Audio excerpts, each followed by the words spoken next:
पाकिस्तानी कौमी तराना पढ़ा गया और अफगान काउंसिल जनरल और उनके साथी वहां पर खड़े ना हुए। तालिबान के डेलीगेट्स जब पाकिस्तान में आए तो तालिबानी पाकिस्तान के नेशनल एंथम पर खड़े नहीं हुए।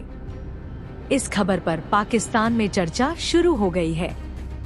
देखते हैं कि पाकिस्तान की जनता और एक्सपर्ट इसके बारे में क्या कहते हैं।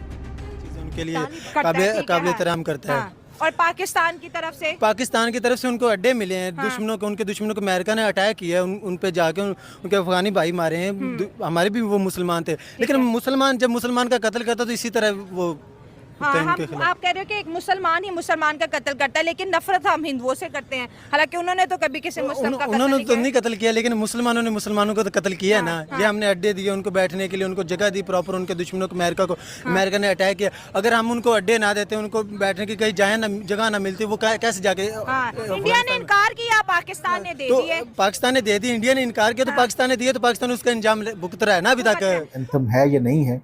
और जब आप किसी मुल्क में डिप्लोमेट तैनात हों और उस मुल्क में आप मौजूद हों और उस मुल्क का नेशनल एंथम बजाया जाए और वहाँ पर आप बैठे रहें, तो यकीनी तौर पर आप उसे कह सकते हैं कि ये ना सिर्फ डिप्लोमेटिक प्रोटोकॉल्स के ख़िलाफ़ है, ये अखलाक से भी गिरी हुई हरकत है। ये एक बहुत बड़ी बदतमीज़ी है। मैं आपको छोटी सी एग्जांपल देता हूँ कि जैसे पाकिस्तान और भारत, आपको पता है कि दोनों मुल्कों के दरमियान ताल्लुकात में कितना उतार चढ़ाव आता रहा। 3 जंगें भी हमने लड़ी, अभी भी ताल्लुकात में इतनी तलखी है। लेकिन मैं ये आपको बता दूं कि जब भी इवन के पाकिस्तान और भारत मसलन अगर पाकिस्तान का जो मिशन है भारत के अंदर, वहाँ पर कोई तकरीब होती है, तो आम तौर पर होता यही है कि जो मेज़बान मुल्क है उसका नेशनल एंथम भी वहाँ पर बजाया जाता है। और ऑफ कोर्स जो वहाँ पर जिस मुल्क का सिफारत खाना है उसका भी नेशनल एंथम बजाया जाता है। और देखने में ये आया है कि इर्रिस्पेक्टिव कि अगर भारत का नेशनल एंथम भी बज रहा है, तो वहाँ पर इवन जो पाकिस्तानी डिप्लोमेट्स हैं, पाकिस्तानी मेहमान हैं, वो भी खड़े होकर, वहाँ पे तो इंसानों की तरह खड़े में सारे के सारे। वहाँ पे तो कोई मरोड़ नहीं उठ रहे, वहाँ पे कोई पैरों में टांगों में तकलीफ नहीं होती, तो वहाँ पे तो बड़े आराम से खड़े में हैं। इंडिया के कौमी तराने के ऊपर आप लोगों की टांगों में कुछ नहीं होता। वहाँ तो 1 मिनट में सीधे होकर खड़े रहते हैं। वहाँ पे तो बैठ जाना था ना, या वहाँ से हट जाना था।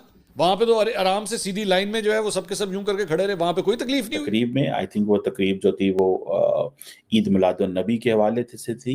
ईद मिलादुन नबी वही है जिस पर नरेंद्र मोदी ने और दुनिया के तमाम लीडर्स मुसलमानों को मुबारकबाद दे रहे हैं कि आज के दिन आपके नबी, आपके प्रॉफिट की बर्थ हुई थी, तो आप को मुबारकबाद दी जा रही है। तो जब उस पर पाकिस्तान का नेशनल एंथम बजाया गया तो अफगान तालिबान उठे ही नहीं।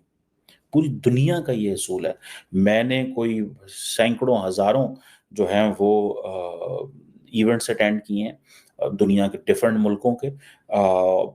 इवन के बैरून मुल्क भी मैं बहुत सारी ऐसी जगहों पे गया हूँ जहाँ पे मैंने रिसेप्शंस अटेंड की हैं। तो उसमें होता ये है अमूमन कि अगर फॉर एग्जांपल लेट्स से बरतानिया का नेशनल डे है या पोलैंड का नेशनल डे है, तो उस दिन अगर पाकिस्तान के अंदर वो एम्बेसी है, तो उस दिन क्या होता है कि पहले पोलैंड का नेशनल डे के ऊपर पोलैंड का नेशनल एंथम बजाया जाता है, फिर पाकिस्तान का नेशनल एंथम बजाया जाता है। And it is a practice around the world.